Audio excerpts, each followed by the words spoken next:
Father's Day, it's like the purchase for the affluent. I mean, when in doubt, buy an Hermes tie, right? Yes, it is. What is the difference in your ties? It's really the quality of the silk. Not how they fold them or anything like that? No, it's not so much how they fold them, but it's really how they're printed. It's also the quality of the silk from the very beginning. If you notice, it ties the perfect knot with a perfect dimple. One of the magic floors in New York City is a cosmetics floor at Bloomingdale's. You started out as an assistant buyer in cosmetics at Bloomingdale's. What are the best practices you learned from your retail past that you could bring to something as venerable as August as Hermes? I would say what I really learned from the cosmetic industry was consistency, the consistency of the marketing message, also the consistency of the training and the quality of the service. You know, cosmetic people really invested in their selling staff and also in the training of that staff. So these things I always remembered. And today, if you look around, service is poor in a lot of areas. Thank you. Yes, this would be a good observation.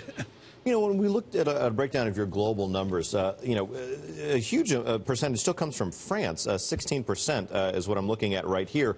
17% from the Americas. 34% of sales come from Asia. That makes the U.S. feel like the old country. How is selling here different from selling in Asia?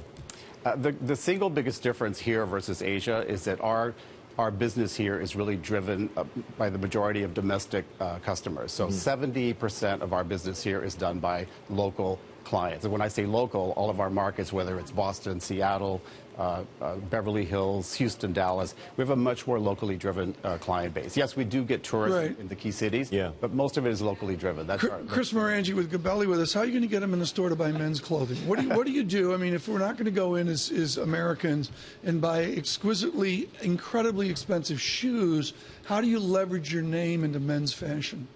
Well, what we offer is very unique. And again, it's all about the quality of the product.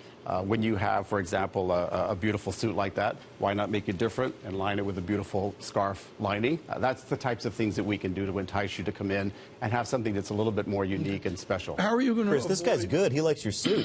Yeah, you know.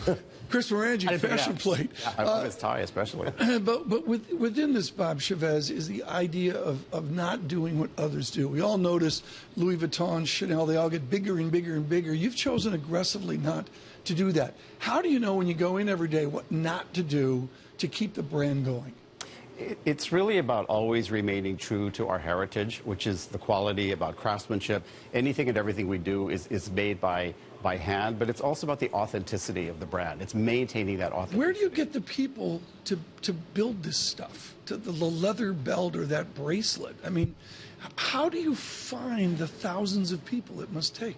It's interesting because one would think that the craftsmen are much older, but when you go to the workshops, it's interesting to note that the next generation has a greater interest in working with their hands. They want to produce things with their hands. So. You know, you could buy a pre-owned Mercedes for the price of some of the Birkin bags you can find online. Is there a certified pre-owned Birkin bag market? How do you participate in that? Can you participate in that? There's no certified pre-owned. It's really it's the do you loyalty. have an anniversary coming up? No, sorry, honey. It's the loyalty of our customers, and again, it's just the high demand of the bag. It's a very functional bag. That's what people lose sight of. Real quick, you know, you talked about the breakdown between domestic customers and foreign customers. What's the difference between a shop for domestic and a shop for foreign customers?